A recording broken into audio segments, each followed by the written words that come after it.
नमस्कार दोस्तों, आप सब लोगों का एक नई वीडियो में हार्दिक स्वागत है। आज की वीडियो में हम सॉल्व करने वाले हैं प्रॉफिट एंड लॉस और टाइप लिया गया है। यहाँ पर देख सकते हैं श्रृंखला हमारी चल रही है। 6 नंबर का यहाँ पे टाइप है, यानी छठी वीडियो दी गई है प्रॉफिट एंड लॉस की। आप लोग बता दें टोटल इसमें 4 प्रश्न हैं, चारों के चारों अलग अलग थोड़ा थोड़ा नेचर पर आधारित हैं, यानी जिससे संबंधित यानी इस टाइप में जो भी प्रश्न आ रहे हैं वो अलग अलग टाइप के प्रश्न कैसे भी पूछा जा सकता है, इसलिए यहाँ पर ध्यान रखिएगा। तो भले ही 2 गुना स्पीड पर आप लोग इसे देखिए, लेकिन कंप्लीट देखने से ये फ़ायदा होता है कि आपका कोई भी डाउट इस तरीके से जो है नहीं रहेगा और सारे डाउट जो है क्लियर हो जाएंगे। इसमें एक छोटा सा फार्मूला यूज करेंगे, यानी वो ट्रिक का फार्मूला है। तो कैसे निकलेगा देखिए, इस तरीके से जब भी प्रश्न हमारे आएंगे तो उसमें एक CP, देखिए 2 CP होते हैं इसमें। CP1 होगा तो CP पहला यानी पहला क्रय मूल्य बटे में कितना होगा CP2, यानी दूसरा क्रय मूल्य सदैव नीचे रखा जाता है। अब क्रॉस CP2 पर जो भी प्रॉफिट और लॉस हो रहा है वो क्रॉस में लिखा जाएगा, यानी इस साइड में लिखा जाएगा। ठीक है, तो वो 100 में अगर प्रॉफिट हो रहा है तो प्लस में लिखेंगे, अगर यहाँ पर हानि हो रही है तो यहाँ पर माइनस करके प्रॉफिट और लॉस लिख सकते हैं। ठीक है, यहाँ पर और CP1 पर जो भी प्रॉफिट लॉस हो रहा है क्रॉस करके यहाँ पर इस साइड में लिखा जाएगा। तो 100 में अगर फ़ायदा हो रहा है CP1 में तो यहाँ पर प्लस में लिखेंगे। ठीक है, अगर लॉस हो रहा है तो प्लस माइनस यानी माइनस लगा के यहाँ पर लॉस लिखेंगे और 100 से उतना कम कर देंगे। बस यही छोटा सा बेसिक फार्मूला था। तो चलिए वीडियो को स्टार्ट करते हैं और सारे प्रश्नों को हम बारी बारी से अटेंड करते हैं। एक व्यक्ति 2 वस्तुएं एक ही मूल्य पर बेचता है।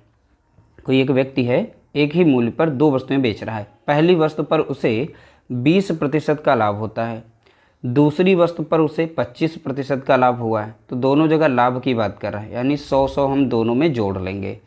यदि पहली वस्तु पर, देखो पहली वस्तु का क्रय मूल्य यानी CP1 की बात कर रहा है, पहली वस्तु का क्रय मूल्य है 10,000, तो दूसरी वस्तु का क्रय मूल्य बताएं, यानी CP2 का मान पूछा गया है। तो पहली वस्तु कितनी है तो आप बताएंगे यहाँ पर 10,000 कीमत थी उसकी। CP2 की बात नहीं की है, यानी क्रय मूल्य दूसरा हमें बताना है और क्रॉस में बताया था CP1 का। देखेंगे यहाँ पर बोला गया पहली वस्तु पर उसे 20% का लाभ हुआ। तो पहली वस्तु कहाँ लिखी जाती है, पहली वस्तु मैंने क्रॉस में इसलिए एरो लगा दिया है। तो पहली वस्तु का जो भी लाभ हानि होगा वो सदैव नीचे लिखा जाएगा। अगर लाभ हो रहा है तो 100 में जोड़ करके लिखेंगे, तो लाभ कितने का और 20 का, तो अब यहाँ पर लिखेंगे हम 120। और CP2 पर बताएगा दूसरी वस्तु पर 25% का लाभ है, यानी दूसरी वस्तु पर हो रहा है तो क्रॉस में यहाँ पर लिखेंगे।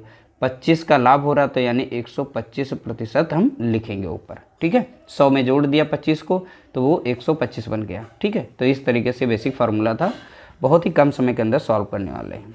अब यहाँ ऊपर संख्या अगर मिल रही है तो काट दीजिए। ठीक है, तो यहाँ पे संख्या नहीं कटेगी तो ऊपर मिल रही तब भी काटेंगे। ठीक है, 2 तरीके से काट सकते हैं, यहाँ पर ऊपर नीचे और क्रॉस में काट सकते हैं। तो हम चलिए यहाँ पर काटेंगे। तो 25 चौका कितना होता है, 25 पंजे होता है 125 हो जाता है, और 25 चौका होता है 100। ठीक है, 2 जीरो यानी 400 यहाँ पर आ जाएगा। अब संख्या 5 से डायरेक्ट यहाँ पर भी काट सकते हैं, 5 से हम यहाँ पर भी काट सकते हैं। तो ऊपर नीचे भी काट लेते हैं, थोड़ा छोटा नंबर हो जाएगा, और नहीं करना चाहते तो डायरेक्ट यहाँ पर भी काट सकते हैं। ठीक है, तो देखिए 5 एकम 5 काटेंगे और 5 दूना 10 हो जाएगा और 5 चौका 20, यहाँ पर 24 आ गया। ठीक है, यहाँ पर 1 बचा। अब क्रॉस गुणा करेंगे और इधर गुणा करेंगे। ठीक है, तो CP2 बराबर हो जाएगा कितना, 24 गुणा 400 हो जाएगा। 24 गुणा कितना 400, तो 4 चौके 16 के 6 हंसला 1, 4 दूनी 8 1 9 और 2 जीरो, यानी 9,600 इसका CP2 आएगा। यानी क्रय मूल्य दूसरा कितना आ जाएगा, दूसरी वस्तु का क्रय मूल्य कितना है तो 9,600 निकल के आ गया। देखिए पहला क्वेश्चन अगर अच्छे से समझ गए तो बाकी 3 क्वेश्चन जो हैं बहुत ही आसानी से सॉल्व कर लेंगे। पहला नहीं समझ पाए तो सभी प्रश्नों को सॉल्व करना पड़ेगा और अच्छे से देखना पड़ेगा। उसके बाद जो है आप इस तरीके से जब भी प्रश्न मिलेगा तो आप बहुत ही आसानी से सॉल्व कर पाएंगे।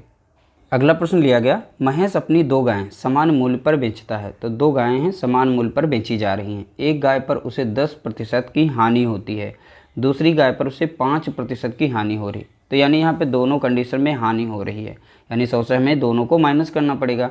यदि पहली गाय का 9,500 रुपये में ख़रीदा गया हो, ठीक है, तो दूसरी गाय कितने रुपए में ख़रीदा था। तो बताना है कि महेश ने दूसरी गाय को कितने रुपए में ख़रीदा था। यानी CP1 का दिया गया है कितना, 9,500। तो CP1 सबसे ऊपर लिखते हैं, तो हमने लिख लिया।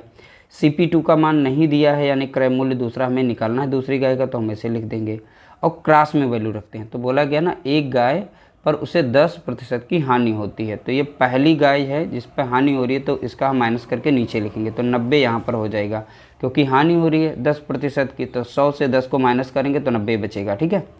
दूसरी गाय पर 5% की हानि हो रही है, तो दूसरी गाय का डाटा ऊपर लिखा जाता है। तो दूसरी गाय पर 5% की हानि यानी 95 की बिक रही यहाँ पे। ठीक है, 95% की। तो हानि हमने यहाँ से जो है माइनस करके जो बचा वो हमने लिख दिया।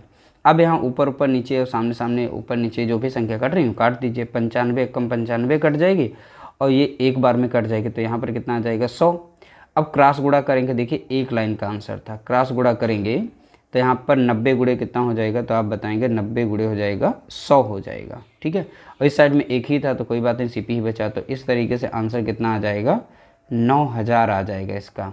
यानी दूसरी गाय का क्रय मूल्य जो था सीपी था वो 9000 था। तो इसका राइट आंसर हो जाएगा पहला ऑप्शन, यहाँ पर करेक्ट आंसर दिया गया है।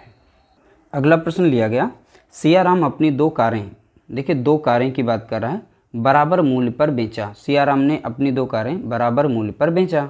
एक कार पर उसे 10% का लाभ हुआ, दूसरी पर 20% की हानि हुई। यानी सियाराम के पास 2 कारें थीं, एक ही मूल्य पर बेच रहे हैं, लेकिन एक पर 10% का लाभ हो रहा है, दूसरी पर 20% की हानि हो रही है।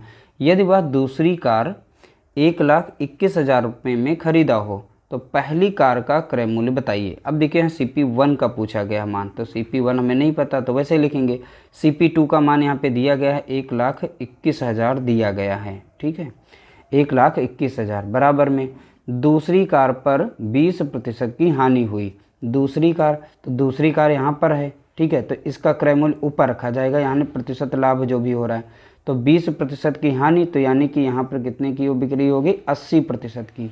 ठीक है, तो 80 यहाँ पर वैल्यू रखेंगे। यदि दूसरी कार इतने में खरीदी गई तो पहली, देखिए यहाँ पर एक कार पर उसे 10% का लाभ, तो पहली कार जो थी उस पर लाभ हो रहा था, तो 100 में जोड़ेंगे 10, तो यानी यहाँ 110 हो जाएगा नीचे। तो पहली CP1 पर जो भी होता है क्रॉस में नीचे रखा जाता है, CP2 पर जो भी होता है वो ऊपर साइड में रखा जाता है।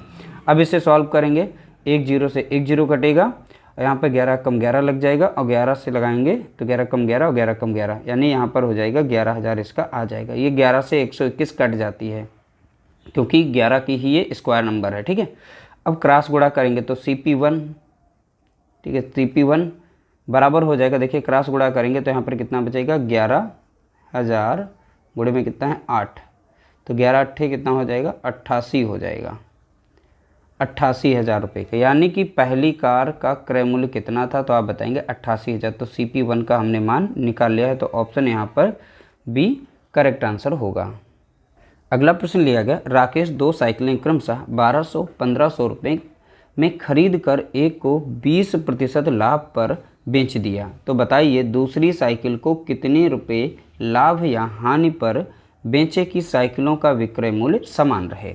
तो देखिए हमें CP1 CP2 का लेना है, तो CP1 दिया गया यहाँ पर है कितना 1200, CP2 दिया गया है यानी 1500 दिया गया है। ठीक है, तो खरीद कर एक को 20% लाभ पर बेच दिया। तो पहली वाली को बेचा गया कितने पर, 20% लाभ पर, यानी यहाँ पर लिखेंगे 120 लिखेंगे। ठीक है, तो बताइए दूसरी साइकिल को कितने पर बेचा जाए, तो ऊपर डाटा लिखा जाता है, तो 100 तो रहेगा।